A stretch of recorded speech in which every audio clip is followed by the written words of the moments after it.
Turabaramukije bakunze ibiganiro byacu, dushimiye Imana yama na ntaryo iduha akaryo kugira ngo tuganire namwe, tukaba tugira ibakwe n'uburyo kugira ngo dusangire namwe ibijanye n'ubuzima muri no biganiro twama tubashikiriza kugira ngo bidufashe. Jewe rero nitwa Nduwimana Jean Bosco, jewe tugiye kuganira muri kano kanya kandi kataza kuba kanini. Turabavuga butumwa bwiza bw'ikanguro n'ubugorozi, dukora igikorwa civuga butumwa nkuko Imana yakiduhaye yatuteye iteka. No munsi turavuga ku burwayi bufata murura runini yo bita gros intestin, mu gace kayo bita colon. Bisanzwe umuntu afise urura runini rugizwe n'uduce bita colon ascendant, colon transversal na colon descendant. No munsi ariko turavuga muri ako bita colon descendant canke muri ako gace, ako gahimba ko murura runini bita colon, niko tugiye kuvugako. Mu gitabo citwa Santé par les boissons haranditsemwo amajambo nshaka ko kubanza gusoma ku rupapuro rw'ijana na 40 rw'ico gitabo. Ni igitabo cy'umwanditsi yitwa Roger Pamplona, gifasha abantu kumenya uko bokwivura indwara zimwe na zimwe. Haranditse ngo la colite peut être de cause infectieuse ou inflammatoire comme la colite ulcéreuse. Dans certains cas, elle est due à une intolérance alimentaire ou à l'abus d'antibiotiques ou de laxatifs. Tugiye ngo ubwo burwayi, ubwo buribwe bita colite bushobora kuva kuri infection canke inflammation. Nk'akarorero iyo bita colite ulcéreuse no kuvuga gwara muri koro ariko ugasanga harajemo n'agasebe. Mu bihe bimwe na bimwe ishobora kuba yatewe n'indya zimwe na zimwe canke ikaba yatewe n'uko abantu bakoresheje antibiotique canke amalaxatif. Amalaxatif nayo ni imiti bafata kugira ngo mu nzira zo kwituma umwanda mukuru orohe, izo bita amalaxatif.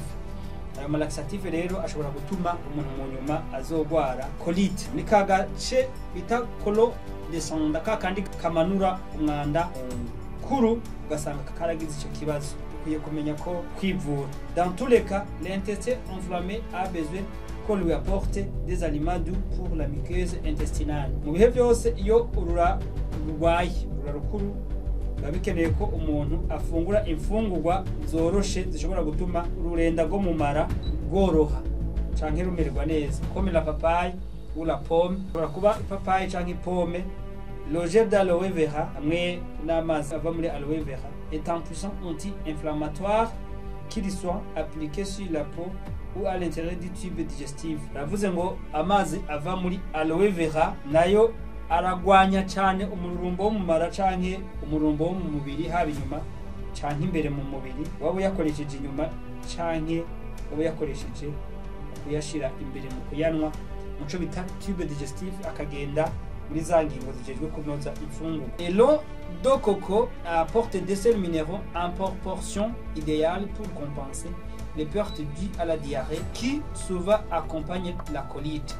Kandi n'amazi yo mu nazi nayo araheza akazana ivyunyunyu bingana n'ivyo umuntu ashobora kuba yatakaje bikomotse ku gucibwamo, kuko rimwe na rimwe colite iherekezwa no gucibwamo. Pour toutes ces raisons, le smooth calme intestinal est une boisson idéale en cas de colite. Pour toutes ces raisons, le smooth calme international est une boisson idéale en cas de colite. Kubwizo mpamvu bamaze kuvuga hejuru, bavuga visa by'ipapayi, bavuga kuri pomme, kuri le gel d'aloe vera hamwe na eau de coco, amazi nazi, batubwiye ko ico bita smooth. Iyo smooth nayo ikaba bayihaye izina calme intestinal est une boisson idéale en cas de colite. Ni kinyobwa gikwiriye canke gihuje no ku bantu barwara ico bita colite.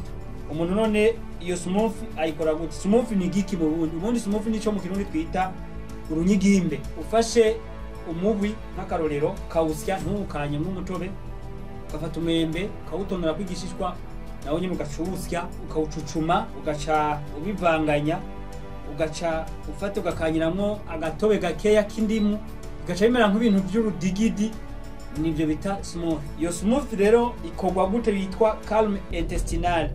Ikozwe n'ibintu bigera kuri bine mwamaze kuvyumva, ndabisubiramwo. Fata ipapayi uyipasuremwo kabiri, fate igice kimwe papayi nziza y'amagarama 290, ufate igipande cy'igarama 145, kuvuga uyisatuyemo kabiri uyikuremo ziriya mbuto. Fata pome zibiri ushobora kuzihwata kariya gashishwa k'inyuma ukagakurako kandi ukazikuramo imbuto. Izo pome zibiri imwe yose ukabipima amagarama hafi 161. Ivyo navyo ugaca ushiraho ugahwata pome ukayihwata ugakurako agashishwa k'inyuma n'imbuto z'imbere. Ugafata pome zibiri ugafata udutasi tubiri twa y'amazi ava mu nazi. Kubazi nazi cyo bita noix de coco, harimwo amazi imbere yuko bayikanya kariya kantu k'imbere kera, harimwo amazi babanza gusuka avuye muri kariya gatimatima k'imbere kera. Fata udutasi tubiri kwayo mazi miligrama n'imiburiburi 240. Aco ni ca gatatu. Ca kane fata utuyiko 8